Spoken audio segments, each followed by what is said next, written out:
Welcome to Talk to Us. Today's program is focused on how to introduce yourself like an American. And I'm Alex Villarreal, your host for today. We're going to start out just talking about the difference between formal introductions and informal introductions. So if you're meeting friends, you might say, "Hey, how you doing? It's so great to meet you." Very informal, or what we also call casual kind of talking.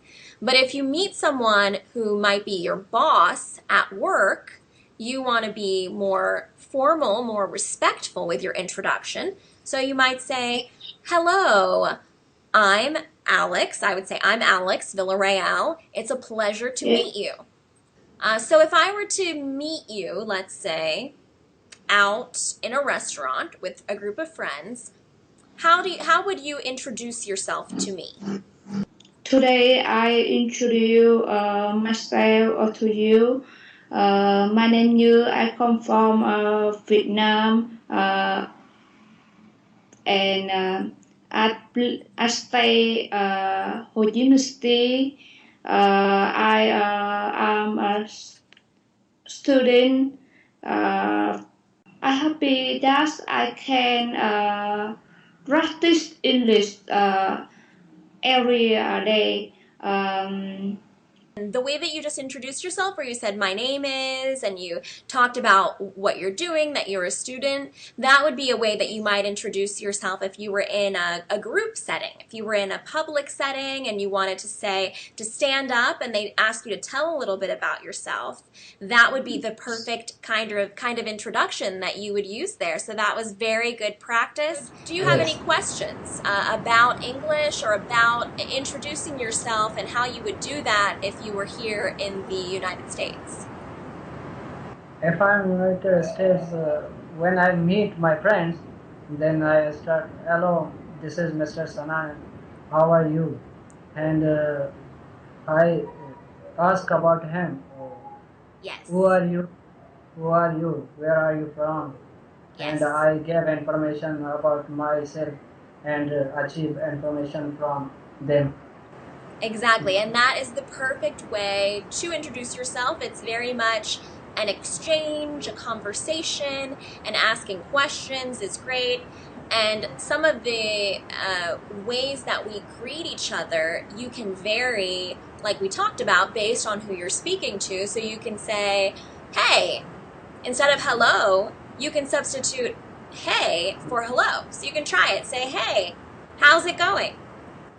This is informal.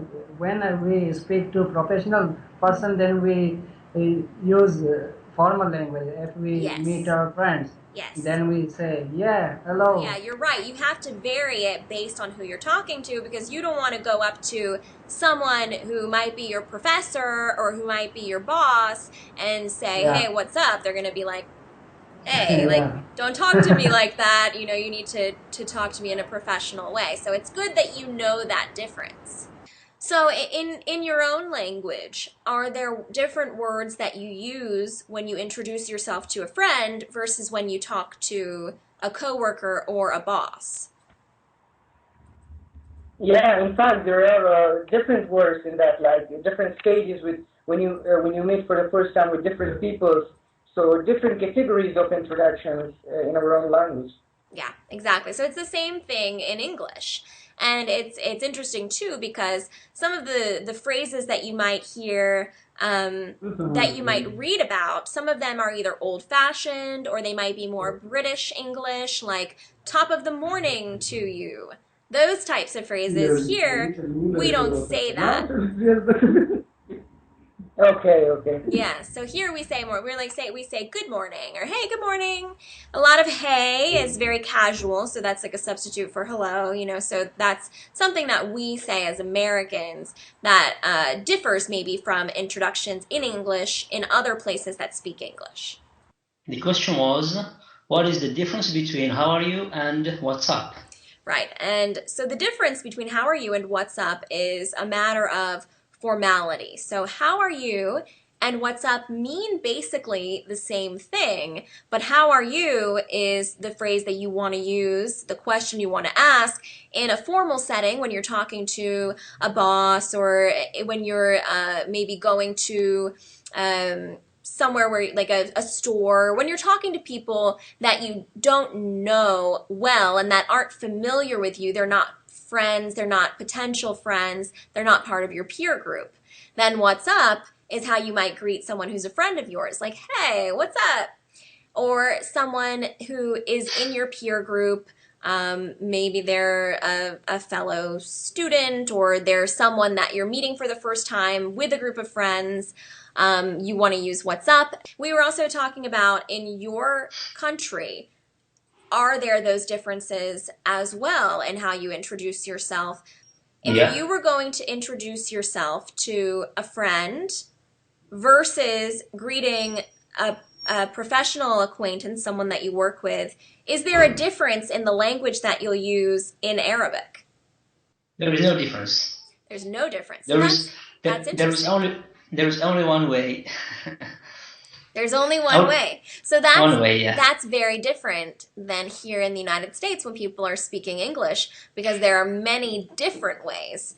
And you can say, with one person you might say, good morning, how are you? With another person you might be like, yo, what's up? I haven't seen you in a while. It's a much more informal, casual way of speaking. So that's very interesting, which makes sense as to why English can be a very complicated language, because it does have these differences that might not be found in your own language. Today on Talk to Us, our topic is how to introduce yourself like an American. So we're talking about the differences between informal and formal settings. Yeah, I think that in American we should avoid ask about questioner question. For example, their age, their economy, yes. And that. Yeah, that's a good idea, actually. That's a really good point, is that when you're introducing yourself or when you're meeting someone for the first time, you don't want to bring up topics that might be sensitive. And here in the U.S., there are a lot of women who don't like to talk about their age, so you're right about that. And the economy is always a sensitive topic. People don't like to talk about that either. So that's a really good point in introductions, is not just the words you use, but also the topics that you bring up.